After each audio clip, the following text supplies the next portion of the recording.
the right of Israel to exist as a state legally.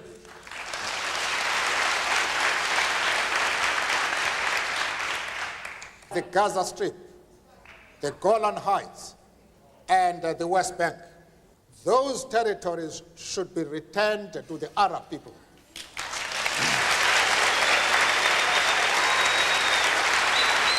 Nelson Mandela supported and criticized Israel in the same answer and won applause both times. How did the former South African president do that? After watching hours of Mandela speaking, I'm amazed by his ability to attract applause.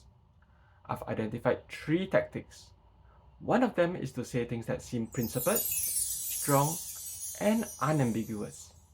For anybody who changes his principles depending on whom he is dealing, that is not a man who can lead a nation.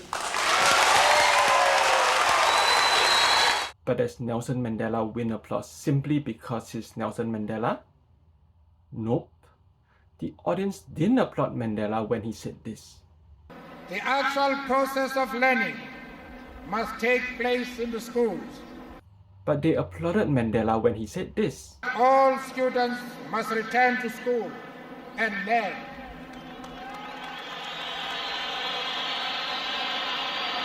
Same speaker, same audience, same subject. But the second statement is much stronger than the first, and it has 0 ambiguity. Finally, the audience thinks it's a principled statement, as Mandela said earlier that learning takes place in schools. Mandela also has strong views on certain countries. If there is a country that has committed unspeakable atrocities in the world, it is the United States of America. They don't care. Did that statement seem true to you? Now let me remind you of Nazi Germany, Stalin's Russia, and Mao's China. Are you rethinking your stand? If so, this shows the power of statements that seem principled, strong, and unambiguous. They plant an idea in our mind, and we accept it subconsciously, without even thinking about it rationally. This film describes it aptly. The subconscious is motivated by emotion, right? Not reason. We need to find a way to translate this into an emotional concept. How do you translate a business strategy into an emotion? And that's what we're here to figure out, right? So when you hear powerful speeches, it's important to ask yourself, am I being manipulated? Is the statement actually true? Not every question has a principled, strong, and unambiguous answer. So let's learn another powerful Mandela tactic. Calmly signal that you know better than your questioner. Why are you so insistent upon maintaining sanctions at a time when it can be argued that the South African government has made more concessions, your release being only one of them, than it has ever made in the past 40 years? I should know better about this matter, Mr. Coppel, than you. No doubt.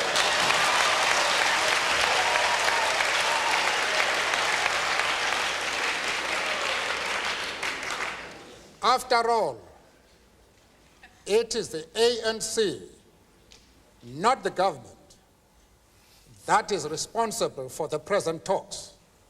The audience applauded Mandela after his first sentence. They didn't know what he would be saying, but they knew he would be in control. And Mandela's second sentence demonstrated that the audience confidence was well-founded. The second sentence was strong and unambiguous, but it wasn't based on moral principles. It's Mandela's first sentence that made his answer memorable. And Mandela also delivers killer punches by showing that he's in control.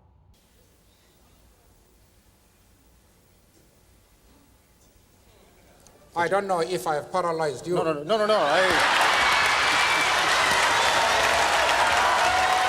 The point...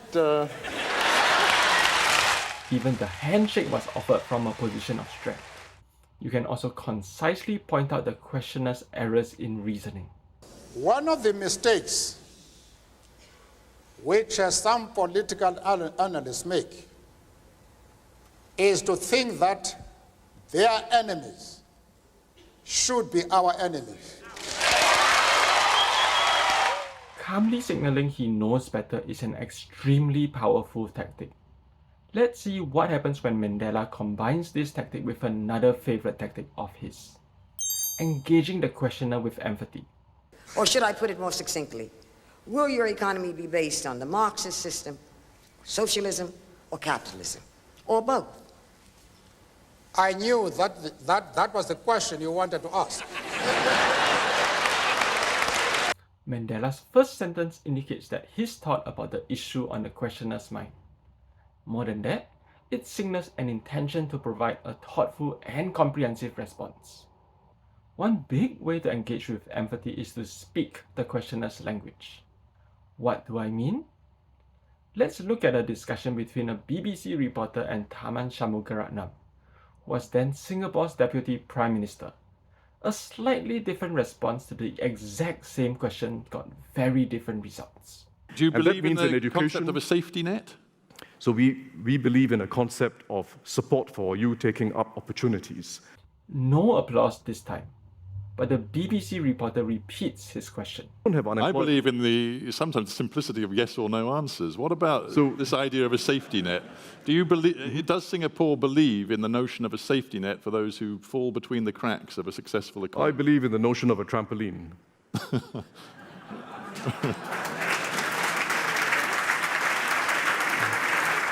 Yeah. The response is the same. Singapore doesn't passively support those who fall, but helps them bounce back. But this answer cleverly plays with the BBC reporter's original metaphor. Tharman comes up with a new metaphor that's not too different from a safety net. With one word, Tharman not only explains that Singapore supports individuals who need help, he also suggests that Singapore's approach may be more effective than a safety net. So that one word contained a big touch of wit. In contrast, the initial response was straightforward and lacked any element of creativity. Sometimes, you can quite literally speak the language of your questioner. I'd like you to address your attention over to that monitor as a man by the name of Koos van der Merwe, who's one of the leaders of the Conservative Party. Have a listen to what he has to say. Hello, Nelson. I'm a South African. I'm an Afrikaner. I want self-determination for my people in a part of South Africa. You can't have the whole South Africa for yourself. A part of it belongs to my people. Nelson, you're not going to nationalize the assets of the white people. I have worked for my banks, my mines, my businesses, and my farms. You are not going to take it. Stop your violence. Stop your sanction campaign. Stop your nonsense. Leave the violent campaign alone and come and sit down, become a normal person and talk, and maybe that way we can find solutions. And lastly, forget communism, Nelson. It's gone. And I hope you will be well. I believe you were ill. I hope you will recover and have a good journey. Aangename kennis, Koos.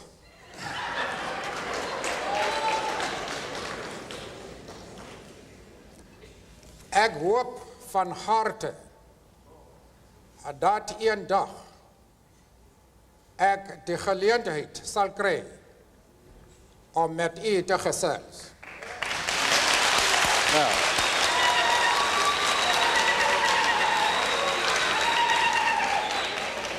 Well, just to interpret Please. what I said,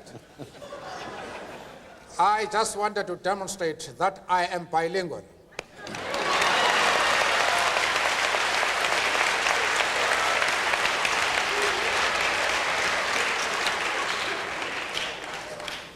All I have said to Koos van der Merwe is to say I am happy to know you. I hope that one day we shall have the opportunity to discuss the affairs of our country. That is all. This event was held in New York, so the audience couldn't understand a word initially. But it's clear that Mandela is willing to speak his questioner's native language. and the audience applauds that. They also applaud his humility when he claims that he was just showing that he's bilingual. The content of his answer appears to be less important, as they don't applaud the translated answer. The big takeaway is to realize that we are all highly emotional listeners, no matter how rational we think we are. The moment we realize this, we have a powerful avenue to influence others for good. We can also protect ourselves from being manipulated by strong personalities.